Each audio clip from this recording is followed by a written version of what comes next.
السلام عليكم ورحمة الله وبركاته. الحمد لله نحمده ونستعينه ونستغفره ونؤمن به ونتوكل عليه ونعوذ بالله من شرور أنفسنا ومن سيئات أعمالنا من يهد الله فلا مضل له ومن يضلله فلا هادي له ونشهد أن لا إله إلا الله وحده لا شريك له ونشهد أن سيدنا ومولانا محمدا عبده ورسوله الذي أرسله بالحق بشيرا ونذيرا وداعيا إلى الله بإذنه وسراجا منيرا فقد قال الله تعالى في كلامه المجيد والفرقان الحميد আমার সাথে জবান খুলে সকলে মিলে তেলাওয়াত করুন আউযু বিল্লাহি মিনাশ শাইতানির রাজীম বিসমিল্লাহির রাহমানির রাহিম ইন্না أنزلنا إليك الكتاب بالحق لتحكم بين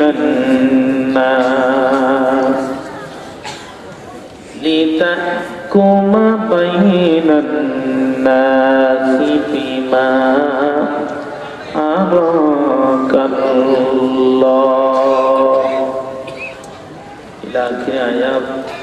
قال رسول الله صلى الله عليه وسلم الماهر بالقرآن مع السفرة الكرام البررة رواه البخاري أو كما قال عليه الصلاة والسلام কুজা ফেরাউন কুজা নমরুদ কুজা কারুন শুধু হামা কুজায় শওকতে আজিজ শাহেদ কুজা তখতে সুলাইমান এখন জাহাজ গাড়ি হাওয়ায় চলে এটা কলেরই বিধান একদিন বিনা কলে হাওয়ায় চলত নবী সুলাইমান মোরা সেই মুসলমান লা ইলাহা ইল্লাল্লাহ লা ইলাহা ইল্লাল্লাহ লা ইলাহা ইল্লাল্লাহ। সম্ভব হলে আর একটু জোরে প্রাণ খুলে সকলে মিলে মহাব্বতে জিকির করি লা ইলাহা ইল্লাল্লাহ লা ইলাহা ইল্লাল্লাহ লা ইলাহা ইল্লাল্লাহ। খেজুরের পাতা তক্তে বসে আগা করিত শাসন আদা জাহান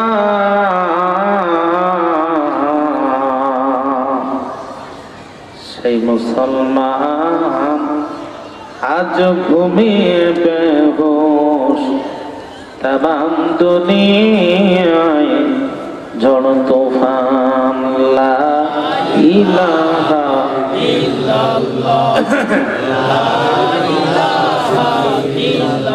সম্ভব হলে আরেকটু জোরে প্রাণ বলে লা ইলাহা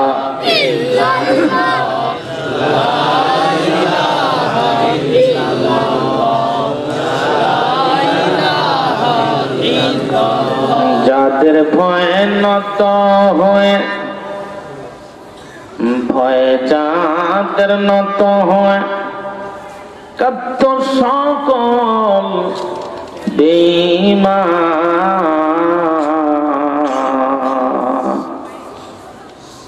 সেই বীরেরা ওরে কোথায় তোরা কোথায় তোদের সেই ঈমান লা ইলাহা ইল্লাল্লাহ লা ইলাহা ইল্লাল্লাহ মুহাম্মাদুর সাল্লাল্লাহু আলাইহি ওয়াসাল্লাম। প্রিয় যুবক ভাইয়েরা, সমবয়সী বন্ধুরা, স্নেহের কচি কাঁচা অনুবৃন্দ, পর্দার আড়ালে অবস্থানরতা, সর্বগুণী গুণান্বিতা পর্দা নিশিনী আমার মা এবং বোনেরা, আলোচনার শুরুতেই অন্তরের অন্তঃস্থল থেকে আপনাদেরকে জানাচ্ছি আন্তরিক মোবারক ইসলামী রীতিনীতি অনুযায়ী আসসালামু আলাইকুম ওয়া রাহমাতুল্লাহ। কালিমাতুশ শুকর আদায় করছি সেই মহান রবের দরবারে যে রব্বুল আলামিন মুসলমানদের আন্তর্জাতিক প্রেক্ষাপটে অত্যন্ত দুঃসময়ে আজকের এই মাহফিল অনুষ্ঠিত হচ্ছে এবং আপনার আমার মতো কিছু নগণ্য গোলামকে এই জনপদের অসংখ্য মানুষ থেকে বাছাই করে কোরআনের জমিনে কবুল করলেন। আপনারা খুশি না বেজার? যদি হন খুশি, একটু আওয়াজ দিতে হবে বেশি। হৃদয়ের সবটুকু ভাব, আবেগ, প্রেম এবং ভালোবাসা কণ্ঠের আগায় উদিত করে জবান খুলে সকলে মিলে চিৎকার করে বলছি আলহামদুলিল্লাহ।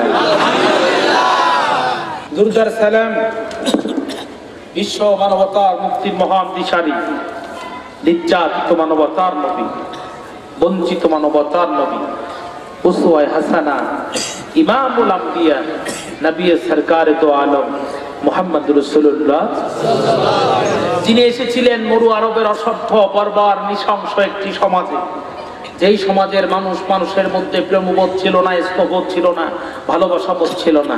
নিছক যৌন চাহিদা মেটানোর জন্য একটা নারী প্রয়োজন, রাজপথ থেকে একটি নারী তুলে এনেছে, পিতা পুত্র একসাথে ব্যবহার করেছে, বিনিময়ে নারীটির গর্ভে যখন সন্তান এসেছে শরীরের পরে মদ ছিটিয়ে দিয়ে কিরিচ দিয়ে কেটে কেটে হত্যা করেছে। Professor PK. History great Britain থেকে বলছেন, when the world was under darkness dawned by the stars, right as sun moves above release all the darkness, গোটা পৃথিবী যখন ঘোর অন্ধকারে নিমজ্জিত, একটি শান্তির সূর্য দেখার জন্য, একটি মুক্তির সূর্য দেখার জন্য গোটা পৃথিবীবাসী যখন অধীর আগ্রহে অপেক্ষা করছে, ঠিক সেই দুঃসময়ে জনাবে মুহাম্মদ রাসূলুল্লাহ সাল্লাল্লাহু আলাইহি সাল্লাম জন্মগ্রহণ করলেন এবং আল্লাহ পাক তাকে কোরআন নামক বিশ্ববিখ্যাত একটি আসমানি সংবিধান তার উপরে নাজিল করলেন। অধঃপতিত নিকৃষ্ট একটি জাতিকে খুব অল্প সময়ের ভিতরে মুহাম্মদ সাল্লাল্লাহু আল্লাহর কোরআন আর নিজের চরিত্র দিয়ে পৃথিবীর সবচেয়ে নিকৃষ্ট একটি জাতিকে একটি জান্নাতি জাতিতে পরিণত করেছিলেন। বিনিময়ে দান্দান মুবারক শহীদ হয়েছিল আপনার আমার হৃদয়ের স্পন্দন কলিজার টুকরা নবীজি 3.5 বছর বিনা কারণে বিনা অপরাধে শিয়াবে আবু তালিবের ভিতরে কারাগারে অধ্যয়ারে অনাহারে 3.5 বছর তিনি দিনাতিপাত করেছিলেন। শুধু তাই নয়, নিজের বিরুদ্ধে অবৈধ দারুণ নদওয়াতে মৃত্যুদণ্ডের রায়ের ফলে বাধ্য হয়ে আল্লাহ পাকের নির্দেশে নিজের মাতৃভূমি ছেড়ে মদিনার উদ্দেশ্যে পাড়ি জমিয়েছিলেন। সংঘটিত হয়েছিল উহুদ, খন্দক, বদর, মুতার প্রান্তরের মতো পৃথিবীর ইতিহাসের বড় বড় যুদ্ধ আজীবন যিনি ত্যাগ তিতিক্ষা করে আর ইসলামকে প্রতিষ্ঠার জন্য নিরলস পরিশ্রম করেছেন, বিনিময়ে অসংখ্য সাহাবী রক্ত ঝরেছে বদর প্রান্তরে, তাবুক প্রান্তরে, মুতার প্রান্তরে। ইসলাম আজকে পর্যন্ত এসেছে। ইসলাম একটি বিশ্ববিজয়ী জীবন ব্যবস্থা হিসাবে এই পৃথিবীর ভূখণ্ডে প্রতিষ্ঠিত হয়েছে। আমরা আমাদের কলিজার টুকরা নবীজির কাছে আরো একবার দুরুদার সালাম পৌঁছে দিচ্ছি। হাদিস শরীফে এসেছে রওজার সামনে যে যদি তার কোনো উম্মত সালাম দেয়, ওই সালামের জবাব দেওয়ার জন্য আল্লাহ পাক বিশ্ব নবীর রূহ মুবারককে কবরে ফিরায় দেন। আপনারা প্রাণ খুলে আরো একবার সকলে মিলে জবান খুলে বলছি সাল্লাল্লাহু আলাইহি ওয়াসাল্লাম। ওয়াজ নসিহত করে লাভ, 6 মাস হজ করে যখন বিশ্রাম নেই, 14ই ফেব্রুয়ারি বিশ্ব ভালোবাসা দিবস অথবা 31 নাইটে আমার ভাইরা ইন্ডিপেন্ডেন্ট টেলিভিশন, 71 টেলিভিশনের কিরিপন খুললে দেখা যায় প্রচার করে সকালবেলা সূর্য ওঠার সঙ্গে সঙ্গে প্রেমিক প্রেমিকারা একজন আর একজনের হাতে লাল গোলাপ দিয়া হাতির ঝিলের দিকে আস্তে আস্তে করে আসতেছে। হাতির ঝিল গরম হয়ে যাচ্ছে। র্যাবের সামনে, পুলিশের সামনে, আজকে সেনাবাহিনীর সামনে বিয়ে করা ছাড়াই এদেশের যুবক যুবতীরা একজন আর একজনের হাত ধরে ঘুরে বেড়ায়। আমার ভাইয়েরা র্যাব পুলিশ কিছু বলে না। তার মানে দুধের পাত্র ওপেন দেখে বিড়ালের সামনে ওয়াজ নসিহত করা যেমন, আমাদের ওয়াজ করা ঠিক তেমন। আজকে যদি র্যাব আর পুলিশ সার্জেন্টে বিয়ের আগে যেই নারী পুরুষ রাস্তায় ঘোরে, এদেরকে যদি ধরে বলতো কি হয় তোর, কয় আমার স্বামী, কয় লাইসেন্স বের কর, ইঞ্জিন ফিটনেস বের কর। কথা বলেন না কেন? কথা বলেন, লাইসেন্স বাইর কর। তোর যে বউ তার কামিন নামা কই, ওর যে বউ তার কামিন নামা কই, বলে নাই। আমার ভাইয়েরা, উভয়ের নামে যদি জেনার শাস্তি দেওয়া হতো, কসম আল্লাহর, বাংলাদেশে বিয়ে করার আগে কোন যুবক যুবতী হাত ধরে পার্কে হাঁটতে পারতো না। বলেন তো দেখি, আল্লাহর আইন পার্লামেন্টে যাওয়ার দরকার আছে না? না, কষ্ট হয় না? আমার কথায় কি রাজাকার রাজাকার গন্ধ পাওয়া যাচ্ছে? চাইতে পারে, সকলের নাক তো আবার সমান না।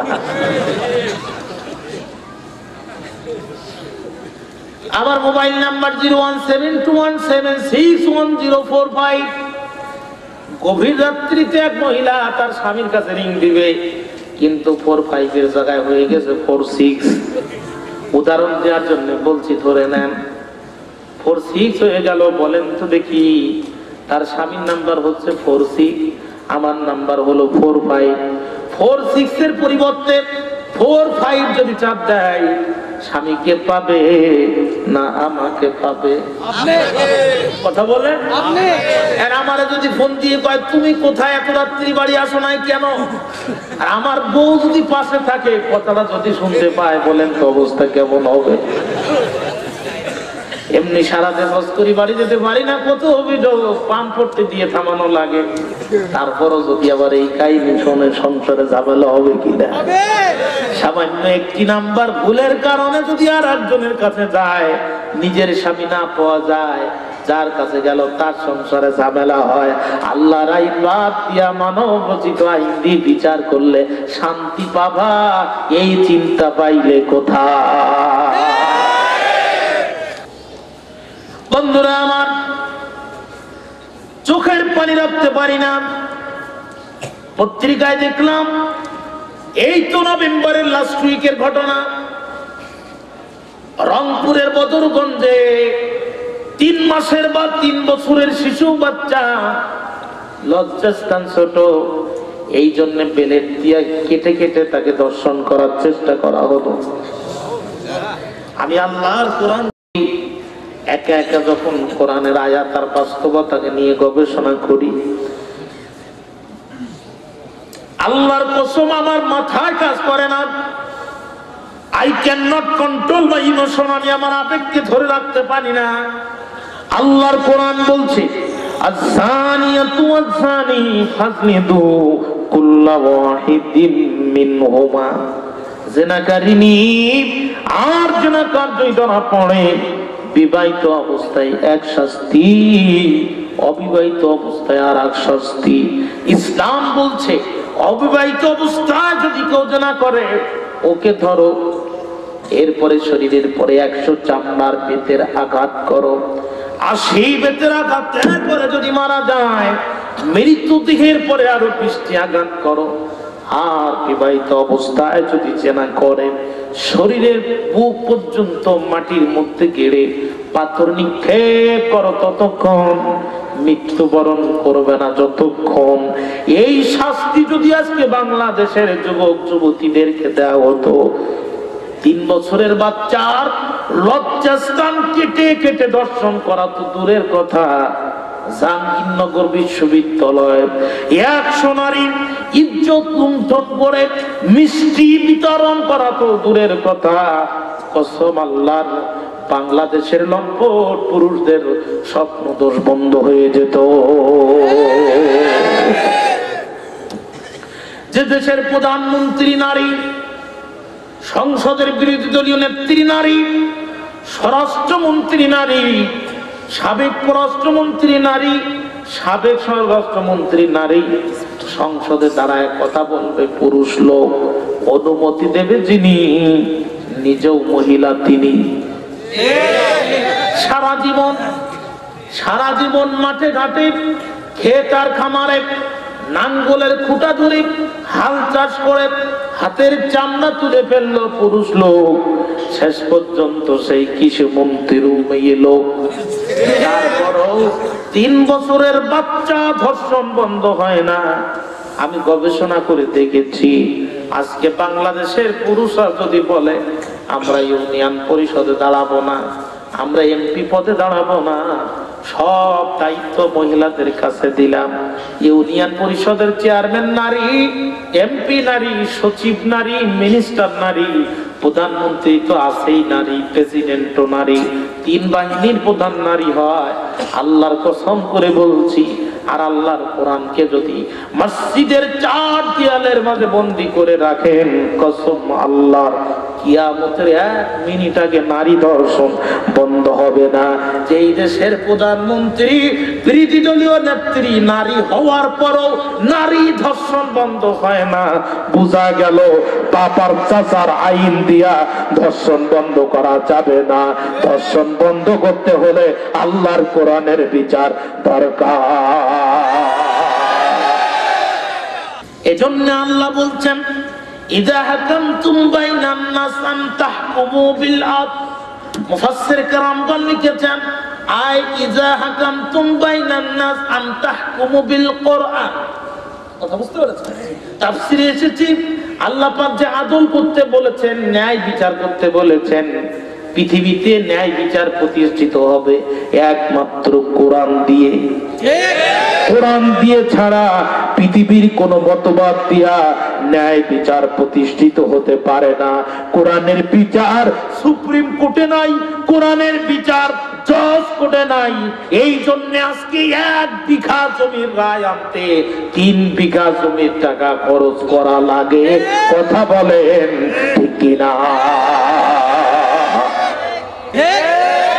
এই কথাগুলো বললে কি কয়? সত্য কথা তো আজকে বলা যায় না। জিহাদের মতো পবিত্র আমলকে আজকে সন্ত্রাসী বানিয়েছে যারা, ইহুদিদের পাপ চাটা গোলাম তারা। আমি ব্যাখ্যা দিচ্ছি, এক ডায়লগ দিয়ে চলে যাচ্ছি না, চ্যালেঞ্জ করেন, আমি প্রমাণ করে দিচ্ছি আপনাদেরকে। জিহাদ হচ্ছে ফরজ ইবাদত। যারা জিহাদ করে আল্লাহ বলছেন আমার কাছে তাদের মর্যাদা সবচেয়ে বেশি। সূরা তাওবা বলেন আল্লাযীনা আমানু ওয়া হাজারু ওয়া জাহাদু ফি সাবিলিল্লাহি বিআমওয়ালিহিম ওয়া আনফুসিহিম আ'যামু দারাজাতান ইনদাল্লাহ। আল্লাহ বলেন যারা ঈমান আনে, হিজরত করে, আমার দ্বীন প্রতিষ্ঠার জন্য যারা জিহাদ করে, আমি আল্লাহর কাছে তাদের মর্যাদা সবচেয়ে বেশি। একটু জোরে জোরে বলেন না সুবহানাল্লাহ। আর আজকে জিহাদকে সন্ত্রাসী বানানো হয়েছে। আল্লাহর কসম করে বলছি, জিহাদ আর জঙ্গিবাদ এক জিনিস নয়। জিহাদ আর জঙ্গিবাদকে এক নজরে দেখে যারা, ইহুদিদের পাঁচটা জাহান্নামের কুত্তা তারা। বগুড়া শহরে একটি ছুরি এসেছে দোকানে, জনপ্রিয় ছুরি, দাম তার 200 টাকা। ছুরিটির নাম টাটা কোম্পানি ছুরি। এই ছুরি কিনেছে 2 জন মানুষ, একজন হলো ডাক্তার আর একজন হলো ডাকাত। কষ্ট হচ্ছে নাকি? রাগ করছেন মনে হয়। আম্মা জানদের খেদমতেও কিছু কথা বলা দরকার, কারণ তারাই তো আমাদের সরকার। কথা বলেন, কথা বলেন। সিলেটে ওয়াজ করে ট্রেন স্টেশনের বাথরুমে গেলাম, হঠাৎ করে উপরে লেখা দেখলাম পুরুষের জন্য 5 টাকা, মহিলার জন্য 10 টাকা। আমি দেখি বললাম, তুই যে লিখেছিস এটা কি প্রধানমন্ত্রী জানে? জানলে তো বাথরুমের উপরে কোরআন লিখেছিস কেন? আমার এটা হুজুর, আমার তো একটা ব্যাখ্যা আছে। আমি কম কতে দিই, তোর ব্যাখ্যাটা কেউ শুনি, না শুনলে হবে না। ট্রেন মিস হয়, আমার হজ করা লাগবে। এই ব্যাখ্যাটা কি? ট্রেনের হুইসেল ড্রাইভার একটু তাড়াতাড়ি বল, হুইসেল দিচ্ছে, আবার মিস করলি টিকিট কেটে পড়ছি, ক তাড়াতাড়ি। কয় হুজুর, ইস্তেনজা হলো 2 প্রকার, একটা হলো ইস্তেনজায়ে সুগরা আর একটা হলো ইস্তেনজায়ে কুবরা। একটা হচ্ছে ছোট আর একটা বড়। পুরুষের ছোট ইস্তেনজার জন্য ভিতরে যাওয়া লাগে না, এই যে লাইন দিয়ে তৈরি করেছি, পুরুষেরা ওখানে বসলেই বুঝতে পারি বিল হইছে 5 টাকা। কিন্তু মহিলাদের ছোটটার জন্য টয়লেটের ভিতরে যাওয়া লাগে, ইস্তেনজায়ে কুবরার জন্য যাওয়া লাগে। হুজুর, দুর্নীতিতে দেশ ভরা, ওখানে তো সিসি ক্যামেরাও দেওয়া যায় না। এখন বড়টা করে এসে যদি ছোটটার দাম দেয়, আমার ব্যবসা যাবে, আমও যাবে, চালাও যাবে। হুজুর, এই জন্য মহিলার জন্য 10 টাকা, পুরুষের জন্য 5 টাকা। সমান অধিকার কি হয়েছে? কথা বলেন না কেন? আসতেছি, একটাও বাদ দেবো না ইনশাআল্লাহ। বন্ধুরা আমার, বাজারে একটি ছুরি এসেছে, কি নাম তার? জোরে বলেন, সকলে বলেন, কি নাম? টাটা কোম্পানির ছুরি। দাম কত? কিনছে কয়জন? একজনের নাম আর একজনের নাম মুখস্থ করা লাগবে, যাতে বাতিলের জবাব দিতে পারেন। চায়ের দোকানে টোকানে যে কোনো জায়গায় ঠাস ঠাস করে জবাব দিবেন। ওয়াজ শুধু আমরা করবো না, সকলকে ওয়াজ করতে হবে। আজকে আমরা মুসলমানের দেশে 90% মুসলমান, 10% 12% আজকে হিন্দু আর খ্রিস্টান। আমরা যদি আমাদের ইমানের দায়িত্ব পালন করতাম, আমাদের চরিত্র থেকে 12% হিন্দু মুসলমান হয়ে যাওয়ার কথা ছিল। কিন্তু আজকে আমাদের চরিত্র এমন পর্যায়ে পৌঁছাইছে, দেখবেন মাহফিলের সামনের কাতারও সহজে পূরণ হয় না। ঈদের ময়দানে সামনের কাতারে তো আসতে চায় না, মানে প্রত্যেকের নিজের কাছে একটা লক্ষ্য, আমি যাবো সামনে, মানে ও তো জানে তোর আমলটা ঠিক। বন্ধুরা আমার, খেয়াল করেন, টাকা ছুরি নিয়ে, টাটা কোম্পানির ছুরি নিয়ে রাস্তায় দাঁড়ালো মোস্তফা মাহবুবুল আলম। নুরানি মোড়ে মাহফিল করে মোনাজাত করবে, নামার সঙ্গে সঙ্গে কর্তৃপক্ষ পকেটের ভিতরে হাতিয়ার খাম ঢোকায় দিবে। রাস্তায় ডাকাত টাটা কোম্পানির ছুরি নিয়ে গাড়ি আটকায়, রাস্তার উপরে গাছ ফেলে দিবে। হুজুর মনে করবে, পরিচয় দিলে আর কিছুই বলবে না। ডাক দিয়ে বলছে, ভাই আমার নাম মুস্তফা মাহবুবুল আলম, এসেছি সাতক্ষীরা থেকে ওয়াজ করতে, ভাইজান আমার আটকায়েন না। তখন টাটা কোম্পানি ছুরি দেখার বলে, তোমার নাম, তোমার বাবার নাম জানার জন্য রাত 1টার সময় জীবনের রিস্ক নিয়ে এখানে দাঁড়াই নাই, যা আছে তাড়াতাড়ি দাও, তা না করলে কিন্তু আমি তোমাকে দিলাম। হ্যাঁ, তুমি যদি আমারে না দাও, টাটা কোম্পানি ছুরি কিন্তু আমি তোমার পেটের মধ্যে বসায় দিলাম। টাটা কোম্পানি ছুরি ভয় দেখায়া ল্যাপটপ, মোবাইল, ঘড়ি, গাড়িতে যা ছিল সব নিয়ে নিল। বন্ধুরে, বিবেক দিয়ে বুঝবেন, ভালো করে বুঝবেন, একই ছুরি নিয়ে ডাক্তার চলে গেল বগুড়া জিয়া মেডিকেল কলেজ হাসপাতালে। সম্মানিত সভাপতি, আল্লাহ না করুক, মুসাফির মানুষ, দোয়া করি আল্লাহ সুস্থ রাখুক। উদাহরণ দেওয়ার জন্য বলছি, সম্মানিত সভাপতি প্রচন্ড অসুস্থ, পেটের মধ্যে হয়েছে অ্যাপেন্ডিক্স, যন্ত্রণায় সহ্য করতে পারে না। ওনার ছেলেরা ওনাকে ধরে নিয়ে হাসপাতালে ভর্তি করলো। অপারেশন থিয়েটারের মধ্যে নিয়ে সেই ডাক্তার টাটা কোম্পানি ছুরি দিয়া সভাপতির পেটটা কেটে অ্যাপেন্ডিক্সের নাড়ি বাদ দিয়া সেলাই করে দিল। যেই বেচারা 2 দিন আগে হাঁটতে পারতো না, চলতে পারতো না, খাইতে পারতো না, 5 ওয়াক্ত নামাজ মসজিদে পড়ে সুন্দর মতো খায়, কোনো সমস্যা নাই, তার ছুরি কিন্তু একই কোম্পানির, নাম তার টাটা। কিনেছিল 2 জন লোক, একজন হলো ডাকাত আর একজন হলো ডাক্তার। ডাকাত ছুরি নিয়ে রাস্তায় ছিনতাই করলো, এটি জঙ্গিবাদ, এটা হলো জঙ্গিবাদ। একই ছুরি নিয়ে ডাক্তার অপারেশন করলো, এটা হলো আল জিহাদ। আমার কথা কি বুঝতে পেরেছেন? এই BBC, CNN channel, BBC, CNN, Discovery, পৃথিবীর সব বড় বড় চ্যানেলের মালিক হচ্ছে ইহুদিরা।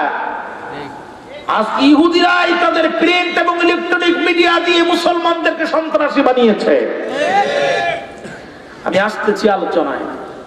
ইসলাম does not permit any kind of extremism. Islam does not permit any kind of terrorism. কোন ধরনের উগ্রবাদ, কোন ধরনের সন্ত্রাস ইসলাম লালন করে না। জঙ্গিবাদের মাধ্যমে ইসলাম কায়েম হয় নাই, ইসলাম কায়েম হয়েছে জিহাদের মাধ্যমে। কথা বলেন, জঙ্গিবাদের মাধ্যমে ইসলাম কায়েম হয় নাই, ইসলাম কায়েম হয়েছে একটা সুষ্ঠু বিপ্লবের মাধ্যমে। কথা বলেন ঠিক না বেঠিক? বন্ধুরা আমার, ভাইরা আমার, গুলশান হলিউড টিজনে হামলা হলো, টিভি স্ক্রিনে লেখা উঠলো মুসলিম জঙ্গিরা আল্লাহু আকবার বলে হামলা শুরু করেছে। আরে আল্লাহু আকবার কি কারোর বাপের কেনা সম্পত্তি? না। কথা বলেন আরো জোরে। দেশের বহু হিন্দু আছে, রামাপদ, শ্যামাপদ, কালীপদ, হরিপদ, বগুড়া 4 মাথায় তাদেরকে ডেকে জিজ্ঞাসা করেন, কাকা, ও কাকা, একটু কালেমাটা মুখস্থ বলেন। হরিপদ বলবে লা ইলাহা ইল্লাল্লাহ মুহাম্মদ রাসূলুল্লাহ। আপনি বলবেন, কাকা মুসলমান হলেন কখন? বলছে, না মুসলমান হই নাই, ৭১-এর যুদ্ধের সময় মুখস্থ করেছিলাম, আজও মাঝে মাঝে মনে করি যদি আবার ভবিষ্যতে কাজে লাগে। কথা বলেন। আর এ দেশের হিন্দু কালীপদ, রামাপদ অহরহ সুবহানাল্লাহ লা ইলাহা পড়লে যদি তারা মুসলমান না হয়, কসম আল্লাহর, জঙ্গিরা হামলা করার সময় আল্লাহু আকবার বললে মুসলমান প্রমাণিত হয় না। কারণ মুসল্লি কোনো দিন জুতো চুরি করে না, জুতো চোর যারা, মুসল্লি সাজে তারা। মুসলমান কোনো দিন জঙ্গি হতে পারে না, জঙ্গি যারা, মুসলিম নামটা ব্যবহার করে তারা। যারা জঙ্গি তারা মুসলিম নামটি ব্যবহার করে। কেন ব্যবহার করে আমি সেদিক থেকে আগে বিষয়টা প্রুফ করে নেই, যে এরা মুসলমান না, এটা প্রুফ করি, তারপরে পরে আসতেছে কারা কি করতেছে, সব নারী নক্ষত্র তুলে বের করে ফেলে দেবো ইনশাআল্লাহ। পাকিস্তানের সাথে ভারতের সর্বশেষ সরাসরি যে যুদ্ধটা হয়, এই যুদ্ধের নাম হলো কারগিলের যুদ্ধ।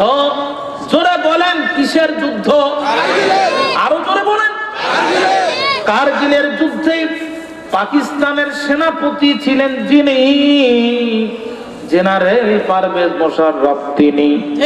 ওনার ব্যক্তিগত জীবনীর উপর একটা বই আছে, এই বইটা আপনারা পড়বেন, তথ্যটা পাবেন। কারগিলের যুদ্ধে চলাকালীন সময় তুমুল যুদ্ধ চলছে। পাকিস্তানের সৈন্যবাহিনীর গোলা বারুদের আক্রমণের প্রভাবে ইন্ডিয়ানের হিন্দু সৈন্যরা যখন পরাজয়ের কাছাকাছি চলে গেল, তখন তারা যুদ্ধের রণকৌশল পরিবর্তন করলো। পাকিস্তানের সৈন্যদেরকে তারা 2 নাম্বারি ধোঁকাবাজি দেওয়ার জন্য কারগিলের যুদ্ধে পাহাড়ের উপরে উঠে হিন্দুস্তানের সৈন্যরা আল্লাহু আকবারের আওয়াজ দিল, নারায়ে তাকবীর, আল্লাহু আকবারের আওয়াজ যখন দিল, পাকিস্তানের সৈন্যরা মনে করলো এই আওয়াজ দেয় যারা নিঃসন্দেহে মুসলমান তারা, আমরা কেন মুসলমানদের কলিজার উপরে গুলি চালাবো? এই কথা চিন্তা করে কারগিলের যুদ্ধে পাকিস্তানের সৈন্যরা গোলা বারুদ বর্ষণ যখন বন্ধ করে দিল, ইন্ডিয়ান সৈন্যরা পাকিস্তানের সৈন্যদের চতুর্দিক থেকে ঘিরে ফেলল। যুদ্ধের রণকৌশল পরিবর্তন করে ইন্ডিয়ার হিন্দু সৈন্যরা পাকিস্তানের সৈন্যদের উপরে অতর্কিত আক্রমণ চালালো। বাধ্য হয়ে কারগিলের যুদ্ধে পাকিস্তানের সৈন্যরা পিছন দিকে হটতে বাধ্য হলো। BBC, CNN, Al Jazeera, the Daily Sun, New York Voice, Daily London, পৃথিবীর সমস্ত আন্তর্জাতিক পত্রিকা রিপোর্ট করেছে সেই দিন গুলশানে হামলার জন্য যত রসদপত্র ব্যবহার হয়েছে সমস্ত রসদপত্র ভারত থেকে ক্রয় করা হয়েছে। এখন আসেন, এতদিন বলতো মাদ্রাসা জঙ্গি তৈরি হয়, কওমি মাদ্রাসা জঙ্গি প্রজনন কেন্দ্র, নাউজুবিল্লাহ। মাদ্রাসায় জঙ্গি তৈরি হয় ৫-৭ বছর আগে বগুড়াতে ওয়াজ করতে আসি, আজ থেকে না। ভাইরা আমার, ছোট মানুষ ছিলাম, হাতে একটা ব্যাগ, গাড়িও ফুটে নাই, দাড়িও কিচ্ছু ওঠে নাই। দোকানে যে বলতাম, চাচা আমি একটু নামাজ পড়বো, আমার ব্যাগটা রাখেন। ঠিক আছে বাজান, রেখে যাও। কিন্তু আজকে সব কিছু হয়েছে, প্রয়োজন হয় না, কিন্তু একটু পরীক্ষা করার জন্য মাঝে মাঝে দেখি যে দৃষ্টিভঙ্গি কি। নিয়ে যাই, চাচা ব্যাগটা রাখেন, উজু করবো। কয় আমার দ্বারা সম্ভব না, মাফ করেন। তার মানে যার পাঞ্জাবি যত বড়, আজকে সে তত বড় জঙ্গি। বাংলাদেশে আমেরিকার একজন রাষ্ট্রদূত ছিল, হেরিকে টমাস, চিনেন আপনারা? ভুলে গেছেন মনে হয়, কালো করে মোটা। সে বক্তব্য দিয়েছিল বাংলাদেশে কোটিপতি যারা ইংলিশ মিডিয়ামে পড়ে তারা, লাখপতি যারা বাংলা মিডিয়ামে পড়ে তারা, ফকির আর মিসকিন যারা মাদ্রাসায় পড়ে তারা। আলহামদুলিল্লাহ, আপত্তি নেই। ফকির মিসকিনের সন্তান হওয়ার পরও আল্লাহ যে ওহীর জ্ঞান আমাদেরকে দিয়েছে, আলহামদুলিল্লাহ, আমরা শুকরগুজার করি। ঠিক না? ঠিক বল। মাল্লাহু শাইউন ফাহুয়া ফকির, তাকে ফকির বলে যার কিছু আছে কিন্তু তা দিয়ে চলে না।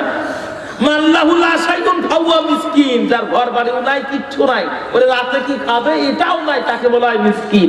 আমার প্রশ্ন, ফকির আর মিসকিনের ছেলেরা মাদ্রাসায় পড়ে সারা দেশে একযোগে বোমা হামলা করার লক্ষ লক্ষ টাকাগুলো পেল কোথায়?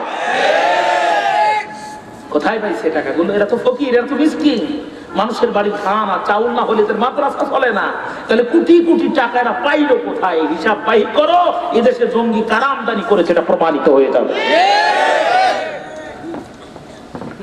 এতদিন বলতো মাদ্রাসায় জঙ্গি তৈরি হয়, যেই নিজেদের ছেলেরা ধরা পড়ছে সেই বলছে ব্রেন ওয়াশ করিয়েছে।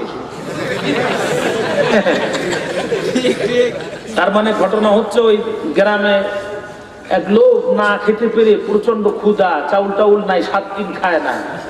তো আর একজনের বাড়িতে গেছে কলা চুরি করতে। তো গ্রামে 70 বছর ডায়াবেটিস রোগী, ঠিক মতো হাঁটতে পারে না, ধরা পড়ছে।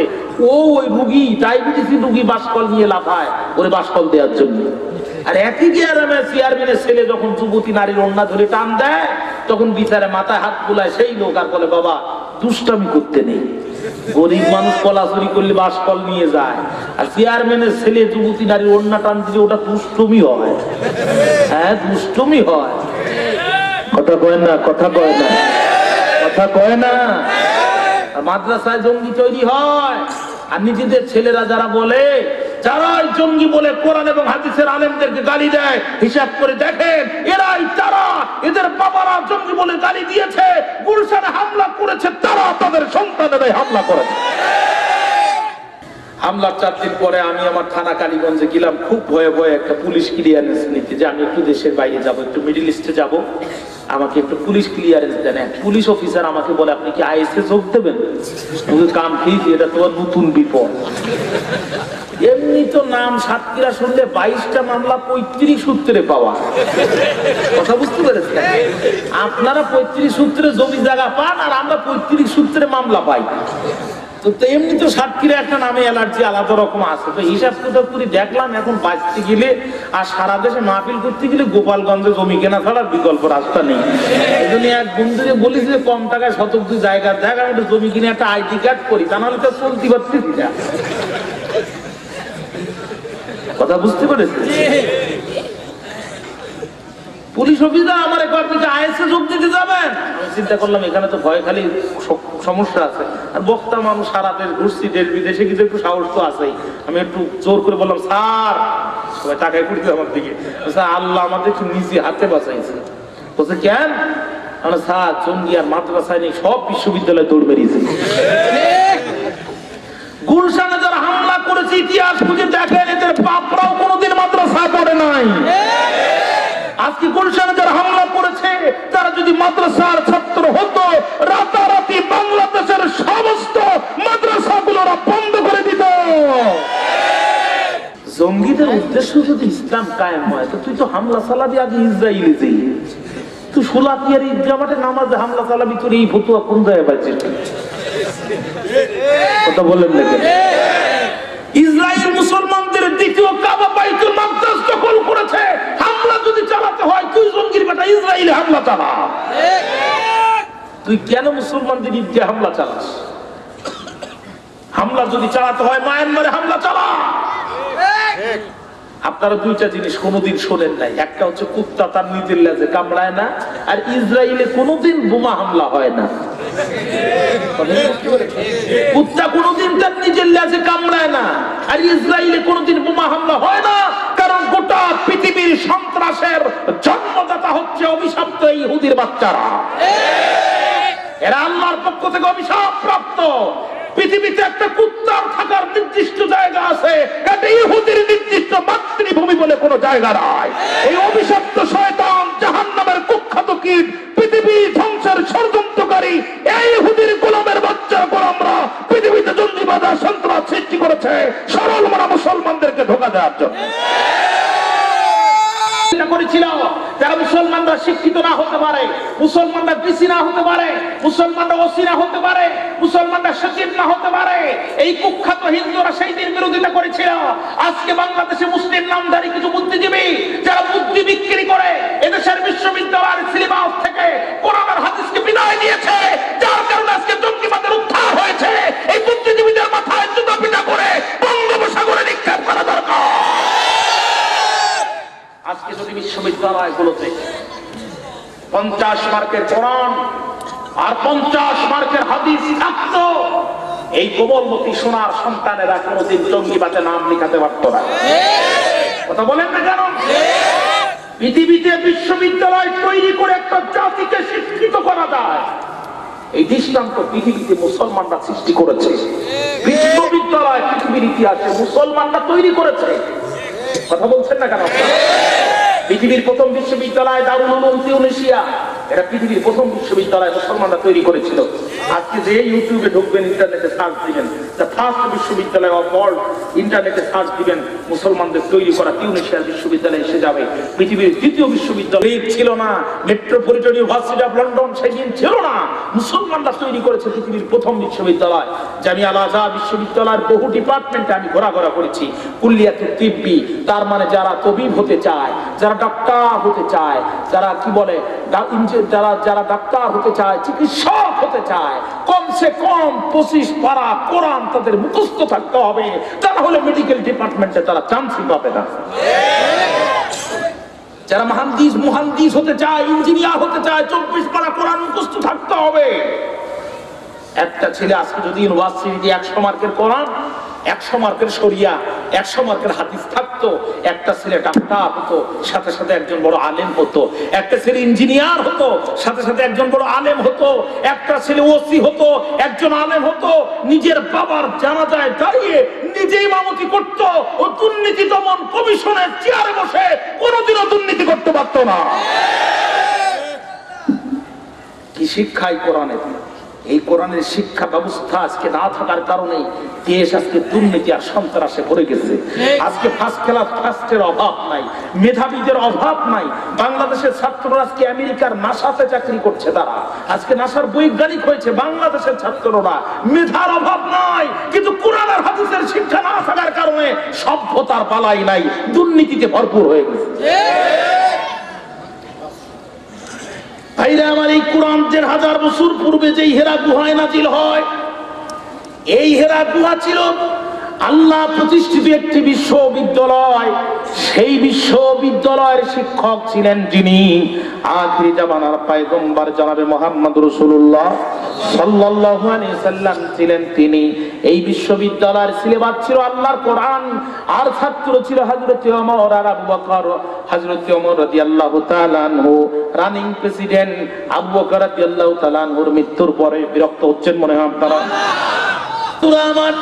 হযরত আবু বকর রাদিয়াল্লাহু তাআলা আনহু প্রেসিডেন্সি চালানোর পরে উনি যখন প্রধানমন্ত্রী, উনি রানিং প্রধানমন্ত্রী থাকা অবস্থায় রাষ্ট্র চালিয়ে বাড়ির মধ্যে এসে দেখেন ওনারা সন্তান চুপ করে বসে বসে গুমরে গুমরে কান্দে। হযরত ওমর জিজ্ঞাসা করেন, বাজান, ও বাজান, তোমার চোখে কেন পানি, আমি কি একটু জানতে পারি? হযরত ওমরের সন্তান জবাব দিলেন, আব্বা, লুক এট মি, আমার দিকে ভালোভাবে তাকান, লক্ষ্য করেন আমার জামার দিকে। তালির পরে তালি, এত অধিক তালি যে আপনি গুনতে অনেক সময় লাগবে, কিন্তু আমার আফসোস নাই, কারণ আমি জানি আমার বাবা কোরআনের প্রেসিডেন্ট দুর্নীতি করেন না। কোরআন তাকে শিক্ষা দিয়েছেন, লা তাকুলু আমওয়ালাকুম বাইনাকুম বিল বাতিল। আমার বাবা অন্যায় ও সৎ পন্থায় দুর্নীতি করেন না। আর আমি যখন এই সেরা জামা নিয়া মসজিদে নববীর মধ্যে আল্লাহর কোরআন পড়ার জন্য যাই, আমার বন্ধুরা আমার জামার মধ্যে আঙ্গুল ঢোকার পুতা লাগার বলে, তোর বাপই দেশের প্রেসিডেন্ট, তোর জামার অবস্থা কেন এত খারাপ? তোর বাপই দেশের প্রেসিডেন্ট, তোর জামার অবস্থা কেন এত খারাপ? আব্বা গো, ওরা আমার মস্করা করুক, সমস্যা নাই, কিন্তু যখন বলে তোর বাপ, তখন আমার পাপ রক্ত মাথায় উঠে যায়। আমার বাপ কি জিনিস সেটা তো আমি খুব ভালো রকম জানি। আমার বাপ দুর্নীতিবাজ করে না, আমার বাবা জনগণের কোটি কোটি টাকা বাইতুল মাল, একটি টাকা আমার বাবা চুরি করে না। এই বাবাকে যখন ওরা মস্করা করে, আমার মাথায় কাজ করে না। তোমার রক্ত তো আমার শরীরে, কোন দিন একটা থাবা মারবো, 4-5টা একসাথে মারা যাবে, আমার নামে মার্ডার মামলার এফআইআর হবে। সুতরাং আব্বা গো, আমি আর মসজিদে নববীতে পড়তে যাব না। হযরত ওমর বলেন, হে আমার কলিজার টুকরা, আয় আয় আমার বুকের মধ্যে আয়। অদ্য পৃথিবীর প্রেসিডেন্ট হইয়া তোরে আমি একটা জামা না দিতে পারি, অন্তত একটু অন্তরের মহব্বত দে, আয় বাজান আমার বুকের মধ্যে আয়। প্রিয় সন্তানকে জড়িয়ে ধরলেন। সংসারের অভাব আর অনটনকে বরদাস্ত করতে না পেরে হযরত ওমর চলে গেলেন তদানীন্তন অর্থমন্ত্রী হযরত বিলালের কাছে। বিলাল, ও বিলাল, আমার 1 মাসের বেতনটা একটু অ্যাডভান্স দাও। আজকে মাসের 5 তারিখ, আর 25 দিন পরে 1 মাস পূর্ণ হবে। যেই বেতনটা তুমি আমাকে 25 দিন পরে দিতে বিলাল, ওই বেতনটা তুমি মাত্র 25 দিন আগে আমারে দাও। তদানীন্তন অর্থমন্ত্রী উগান্ডার হবশি গোলাম হযরত বিলাল ডাক দিয়ে বলে, মাননীয় প্রধানমন্ত্রী খলিফাতুল মুসলিমিন আমিরুল মুমিনিন হযরত ওমর, 1 মাসের বেতন আমি আপনাকে অ্যাডভান্স দিতে পারি, তবে শর্ত হলো 2টা। 1 নম্বর শর্ত হলো 1 মাস হতে এখনো 25 দিন বাকি আছে। এই 25 দিন আপনি বহাল তবিয়তে সুস্থ থাকবেন, মারা যাবেন না, মালাকুল মউত আপনার কাছে আসবে না। এই নিশ্চয়তা যদি আপনি আমাকে দিতে পারেন, আমি বিলাল আপনাকে টাকা দিতে পারি। ইন কেস যদি আপনি মৃত্যুবরণ করেন, আল্লাহর সম্পদ আর জনগণের গচ্ছিত মাল আল্লাহ আপনাকে ক্ষমা করবে, জনগণও ক্ষমা করবে। এই নিশ্চয়তা যদি আপনি দিতে পারেন, আমি টাকা দিতে পারি। আর নিশ্চয়তা যদি না দিতে পারেন, আমি বিলাল অর্থমন্ত্রীত্বর পদ যদি আমার চলে যায়, 1টি টাকাও দিতে পারবো না। কারণ বিলাল অর্থমন্ত্রীত্ব বাঁচানোর চিন্তা করে না, হাবশি উগান্ডার গোলাম বিলাল ইমান বাঁচানোর চিন্তা করে। আর আমাদের অর্থমন্ত্রী আবুল মাল। আবু শব্দের অর্থ হচ্ছে পিতা, আর মাল শব্দের অর্থ হচ্ছে সম্পদ, মানে মালের বাপ, যাই ইচ্ছা তাই করে। আর ভারতের সাবেক অর্থমন্ত্রী এসকে বাল, আর আমাদের অর্থমন্ত্রী আবুল মাল। বহু হিসাব কিতাব করে দেখলাম এই বাল মাল দিয়ে রাষ্ট্র চলে না। রাষ্ট্র চালার জন্য এখন খলিফা ওমরের মতো কোরআনের সৈনিক দরকার। কথা বলেন ঠিক না ঠিক? যারা সিরা জামা পুরি মন্ত্রণালয় চালাবে কিন্তু 2 টাকা দুর্নীতি করবে না। এই লোক ছাড়া এই সমাজকে দুর্নীতি মুক্ত করার জন্য এমপি ছিলেন মাওলানা রিয়াসাত আলী বিশ্বাস, ইন্তেকাল করেছেন। একটি মাদ্রাসার প্রিন্সিপাল ছিলেন, 2 টার্ম ইউনিয়ন পরিষদের মেম্বার ছিলেন, 3 টার্ম ইউনিয়ন পরিষদের চেয়ারম্যান ছিলেন। তখন এই বগুড়ার সন্তান জিয়াউর রহমান দেশের প্রেসিডেন্ট। 5 কেজি গম জিয়াউর রহমানের দেয়া বেশি ছিল। মাওলানা রিয়াসাত আলী বিশ্বাস 5 কেজি গম নিজের প্রতাপনগর ইউনিয়ন থেকে প্রায় 30 মাইল দূরে আশাশুনি থানায় মাথায় বহন করে নিয়ে এসে আশাশুনি ইউনিয়ন পরিষদের থেকে সরাসরি জিয়াউর রহমান বরাবর ফেরত পাঠিয়েছিলেন, যার বদৌলতে মৃত্যুর আগ পর্যন্ত জিয়াউর রহমান তাকে সম্মানিত করেছিলেন এবং নানা বলে ডাকতেন। তার মৃত্যুর পরে সাতক্ষীরার সমস্ত বক্তা উপস্থিত তার জানাজায়। সমস্ত বক্তাগুলোর ভিতর থেকে আমাদের মুফাসসির পরিষদের কেন্দ্রীয় সভাপতি আমিরুল ইসলাম বেলালী সাহেব ছিলেন না, আর সবাই ছিলেন। আমাকে 3 মিনিট বক্তৃতা দেওয়ার সুযোগ করে দিলেন। আমি উঠে দাঁড়ায় আমার নজর যতদূর গিয়েছে আমি ততদূর লোক দেখেছি, আমি লোকের কোনো শেষ দেখতে পাই নাই। জানাজার আগে মাইকে ঘোষণা করেছে যে আপনারা যারা মাইকের আওয়াজ শুনতে পাচ্ছেন না তারা সামনের ভাইকে দেখে জানাজায় দাঁড়িয়ে যান। এমন জীবন তুমি করিবে গঠন, মরিয়া হাসিবে তুমি কাঁদিবে ভুবন। 3 টার্ম ইউনিয়ন পরিষদের চেয়ারম্যান, 2 টার্ম এমপি, কয়েক টার্ম উপজেলা চেয়ারম্যান। আল্লাহর কসম করে এই কোরআনকে সাক্ষী নিয়ে বলছি, জানাজার সময় তার বাড়িতে গেলাম, তার বাড়িতে আজও বৃষ্টির পানি পড়ে। যে মানুষগুলো আল্লাহর ভয়ে এই কোটি কোটি টাকার আমানত পেয়ে 1টি টাকা চুরি করেনি, সেই মানুষগুলো এই 30,000 নারী 3 লাখ নারী একা দর্শন করি। হ্যাঁ, কথা বললেন না কেন? জাতির পিতাই তো এরাই হবে, অন্য লোক হবে কেন? সন্তান তো সব এদের। এত ক্ষমতা আল্লাহ এদের দিয়েছে, আর এই জাতি চুপ করে সেটা বিশ্বাস করেছে। কলিজা ফাটা রক্ত, আফসোস। আর্মির অত্যাচার চলছে, সবাই পালাইছে, এলাকার কোনো নেতা নাই।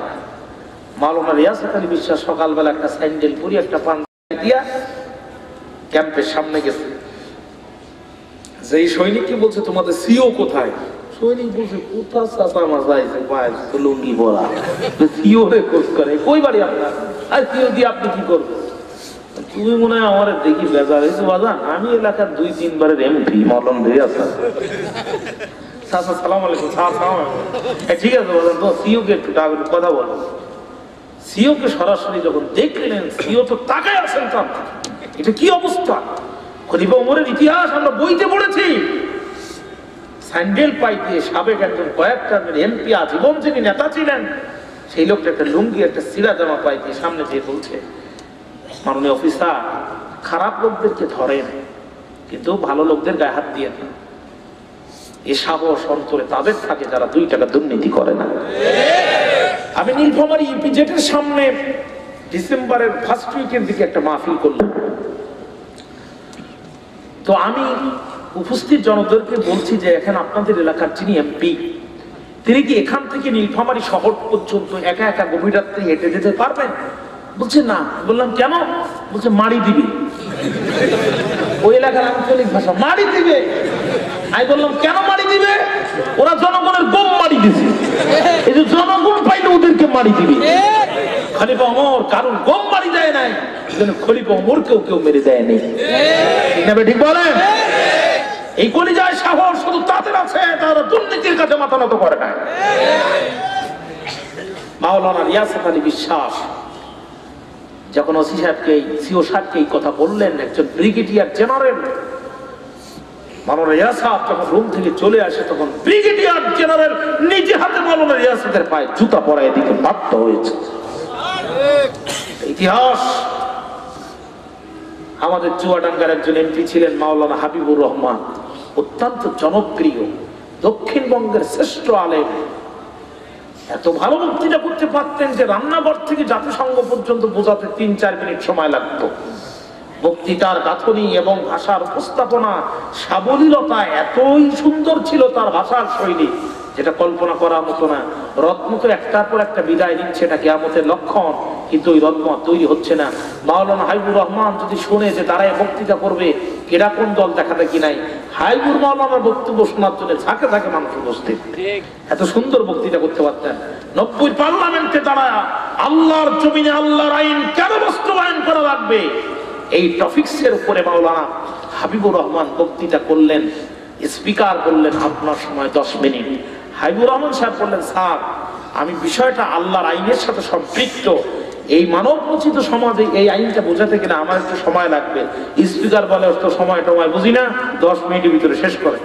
বক্তব্য দিচ্ছে আল্লাহর জমিনে আল্লাহর আইন কেন দরকার, এই টপিক্সের উপরে বক্তব্য দিতে দিতে নিজেই তাকায় দেখেন যে 30 মিনিট পার হয়ে গেছে, স্পিকার কোনো কথাই বলছে না।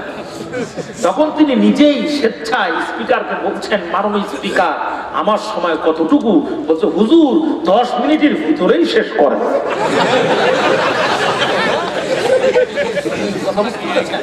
আরে স্পিকার বুঝবে কোথা থেকে 1500 বছর পূর্বে সময় কিভাবে গেছে, এটা আবু জেহেলও ঠিক পায় নাই। এটা সেই কোরআন, এটা সেই কোরআন। সময় কিভাবে চলে গেল আবু জেহেলও 1500 বছর পূর্বে ঠিক পায় নাই, এরা তো সামান্য। ঠিক। হাবিবুর রহমান সাহেব বলছে মাননীয় স্পিকার সময় কিন্তু 30 মিনিট পার হয়ে গেছে। বলছে হুজুর আর একটু বলেন। মাওলানা হাবিবুর রহমান আল্লাহর জমিনে আল্লাহর দ্বীন কেন কায়েম করা লাগবে, উনি 1 ঘন্টা বক্তৃতা করলেন এই টপিকের উপরে 91 পার্লামেন্টে।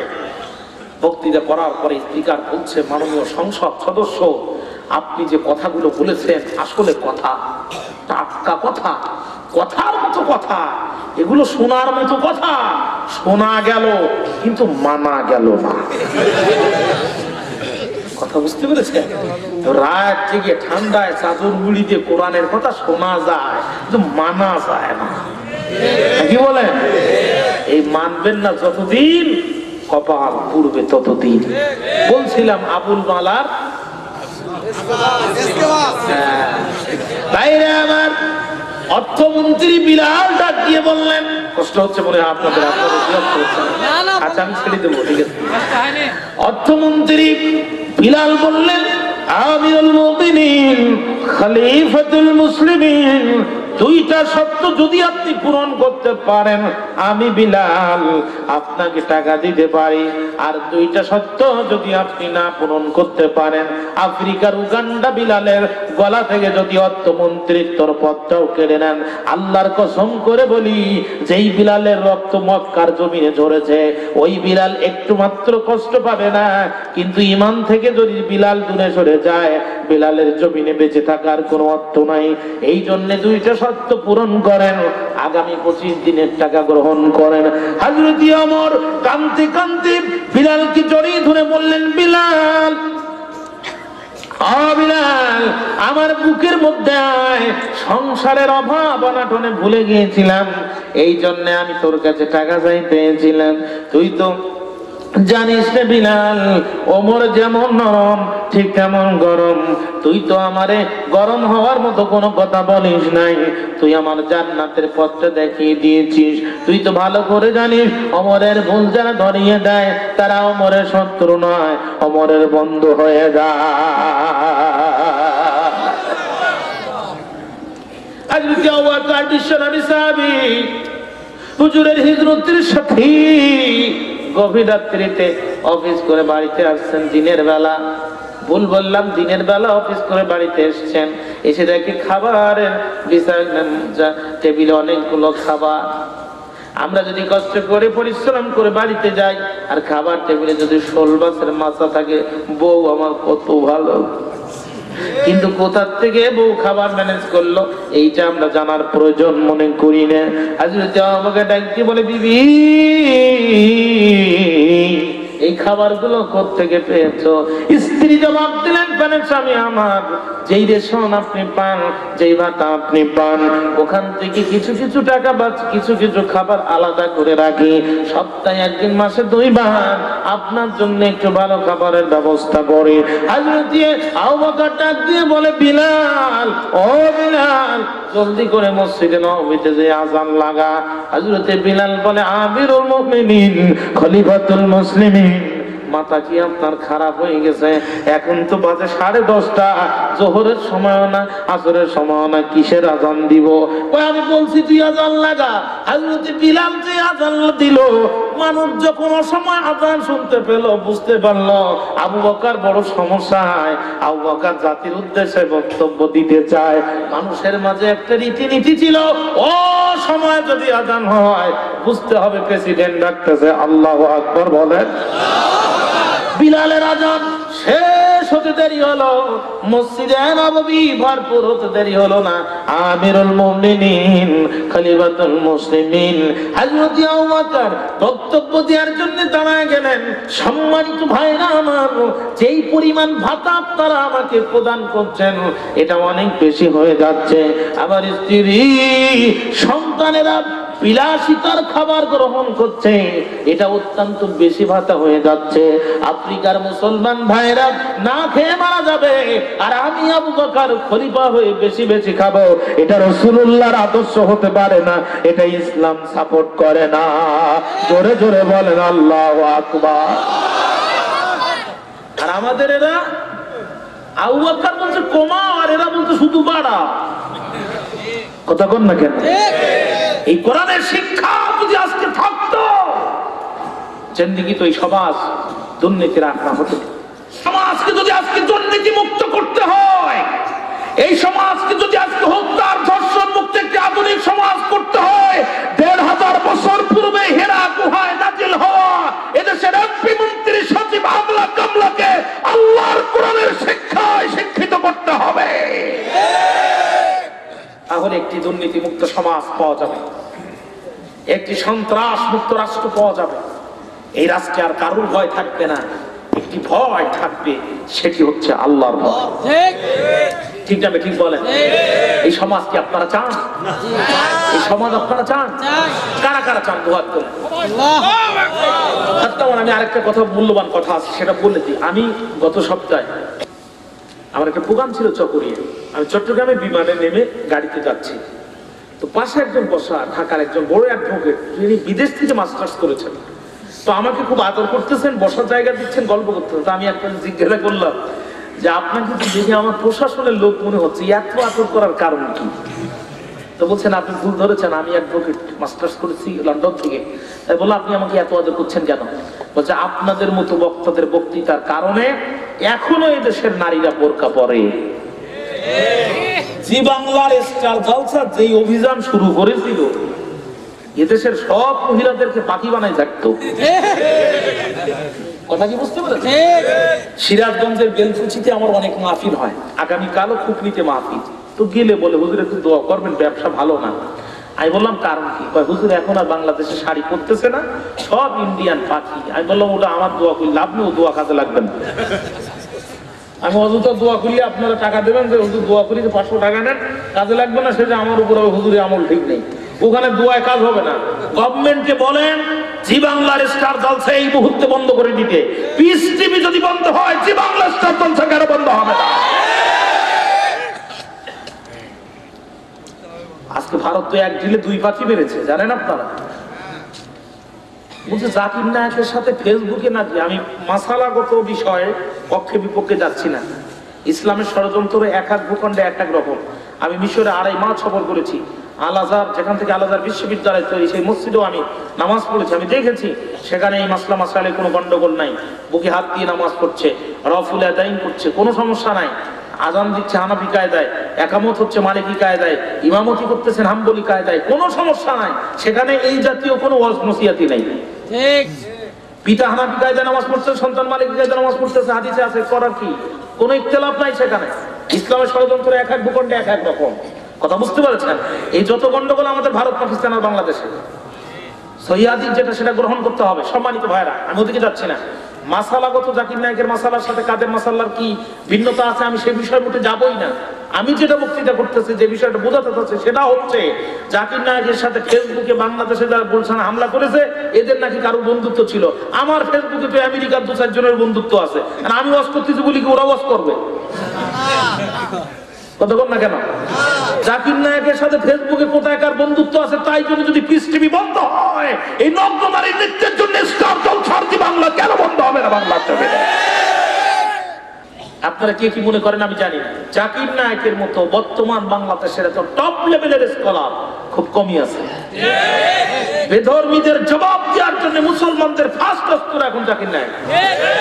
আপনি জাকির নায়েকের সমকক্ষ একজনকে দাঁড় করান যে এভাবে হাদিস নাম্বার, দলিল নাম্বার, কোরআনের আয়াত নাম্বার দিয়ে অনর্গল বেধর্মীদের মুখের উপরে এভাবে তোড় দিতে পারে। ভারতের সবচেয়ে সেরা ধর্মগুরুকে জাকির নায়েক এক টিভিতে মূর্খ বানায় ছেড়ে দিয়েছে। জাকির নায়েক প্রমাণ করেছে তুই বানা ধর্মগুরু, তুই ফালতু, তুই কিছুই জানিস না, এটা প্রমাণ করে দিয়েছে জাকির নায়েক। মাসালাগত মতবিরোধ আমাদের আছে, ইখতিলাফ এটা আছে, আমি ও বিষয়ে যাচ্ছি না, মোটে। আমি যেটা বোঝাতে চাচ্ছি সেটা হচ্ছে বিধর্মীদের জবাব দেওয়ার জন্য জাকির নায়েক ফার্স্ট অস্ত্র বাংলাদেশে। জাপানে, আমেরিকায় যেখানে গিয়েছে সেখানে কালেমা পড়ে মুসলমান হয়েছে।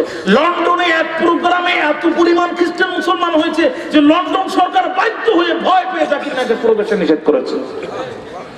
ভারতে কোন রকম পারতেছিল না তাকে আটকাতে, বাংলাদেশে বোমা হামলা করে তারা এক ঢিলে 2 পাখি মেরেছে। জাকির নায়েকের পিস টিভি বন্ধ করে দিয়েছে, বাংলাদেশ একটা জঙ্গি রাষ্ট্র হিসেবে প্রমাণ করেছে বিশ্বের কাছে। ইসলাম জঙ্গিবাদের মাধ্যমে কায়েম হয়নি, ইসলাম তো ফালতু ধর্ম না। এটা তামিম ইকবালের টি20 ম্যাচ না যে 2-5টা ছক্কা মেরে ইসলাম কায়েম করবা। এটা টেস্ট ম্যাচ, এখানে কোরআন দিয়ে, হাদিস দিয়ে, হিকমত দিয়া 5 দিন উইকেট বাঁচিয়ে ব্যাটিং করে তারপরে জয় ছিনিয়ে আনতে হবে। আল্লাহ রাসূল 3.5 বছর কারাগারে ছিলেন, নাড়ি ভুড়ি দিয়েছে মাথার উপরে, শিয়াবি আবু তালেবের ভিতরে 3.5 বছর জেল খেটেছে, রাতে রাতে মক্কা ছেড়ে মদিনায় হিজরত করেছে, তারপরেও সন্ত্রাসের পথ বেছে নেয় নাই।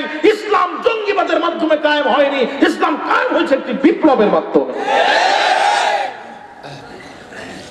সম্মানিত ভাইরা, সুতরাং আসেন দেখেন হাতের 5 আঙুল কোনটা ছোট কোনটা বড়, কেউ কারোর বিরোধিতা না করে সবাই মিলে একসাথে আসেন না, দেখেন না কত মজবুত হয়।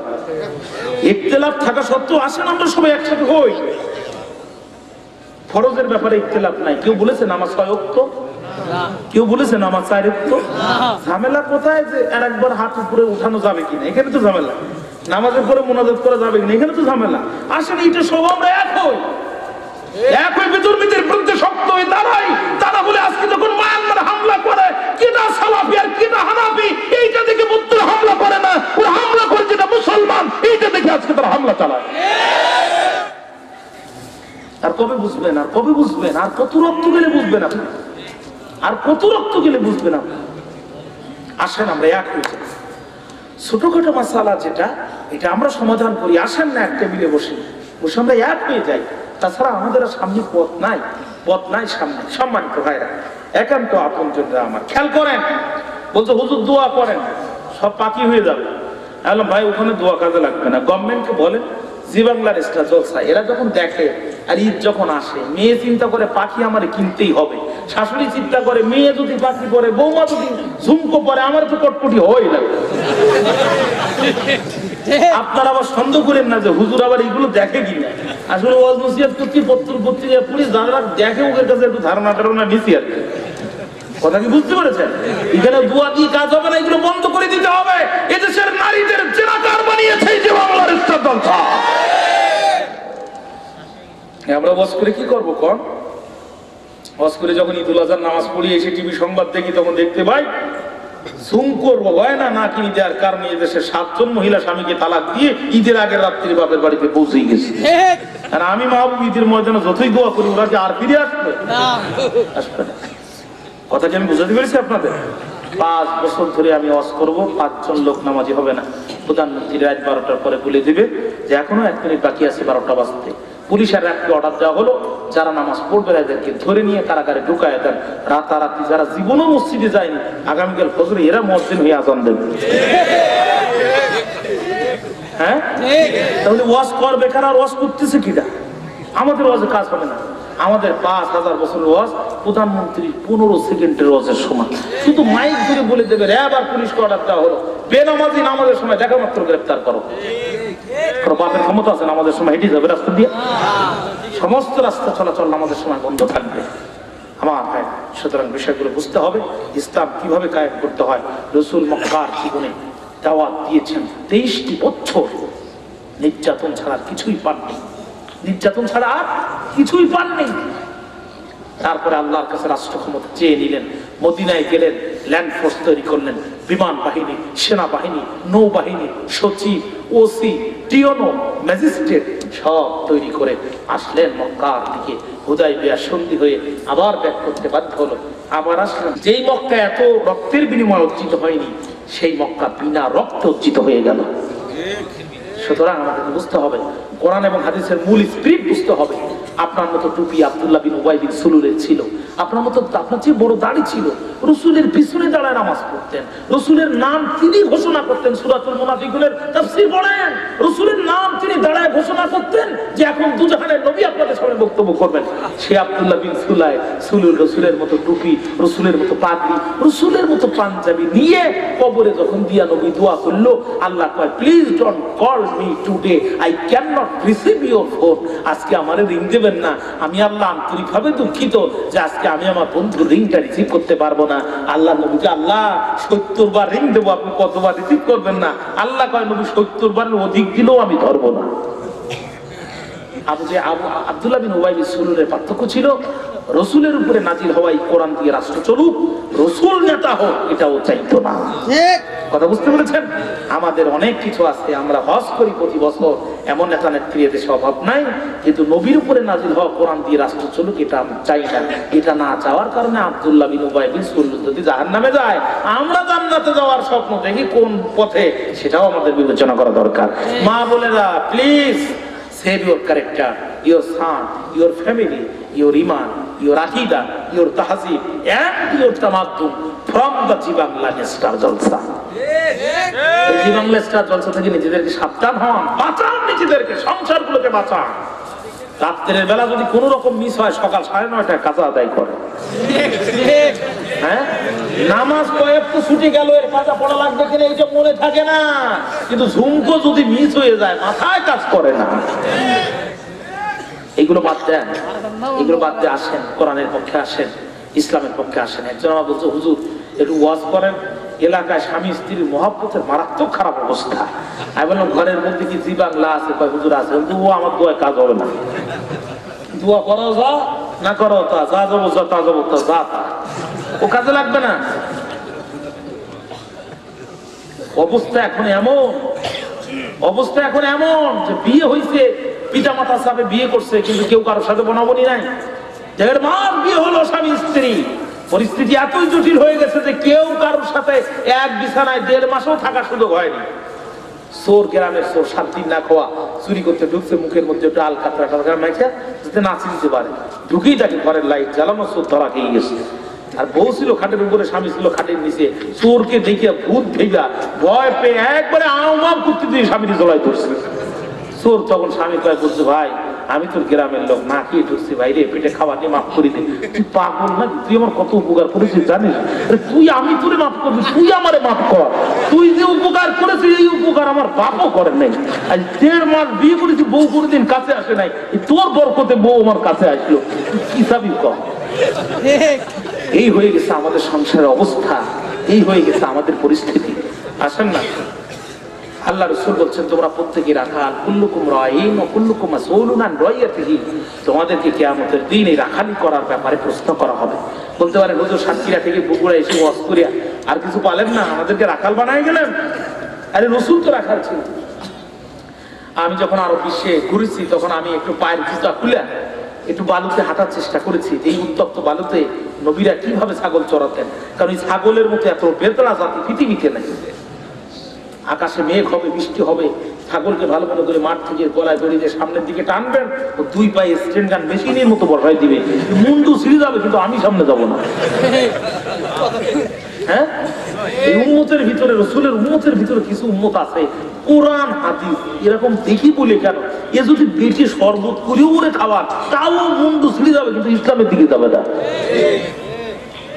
প্রতিটা পয়গম্বর কি দুম্বার ছাগল উত্তপ্ত বালুর উপরে চড়ায় প্রশিক্ষণ দিয়া, ধৈর্য দিয়া, বেসিক ফাউন্ডেশন তৈরি করে দিয়েই আল্লাহ নবুয়ত দিয়েছে। সুতরাং আপনারা হলেন প্রতিটা পরিবারের রাখাল।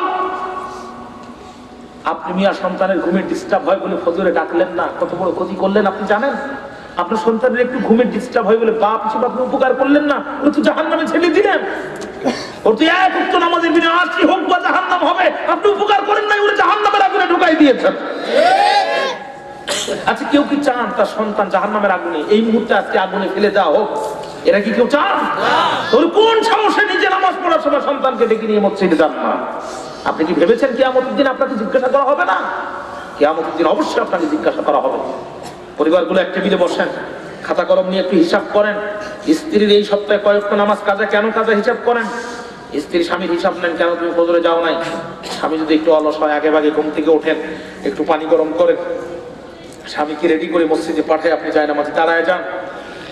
ফজরের পরে সন্তানগুলো নিয়ে কোরআন তেলাওয়াত করেন। আজকে মাল আমাদের ফ্যাক্টরি নষ্ট হয়ে গেছে, মাল প্রোডাকশন হচ্ছে না, যার কারণে আজকে মুসলমানেরা মার খাচ্ছে।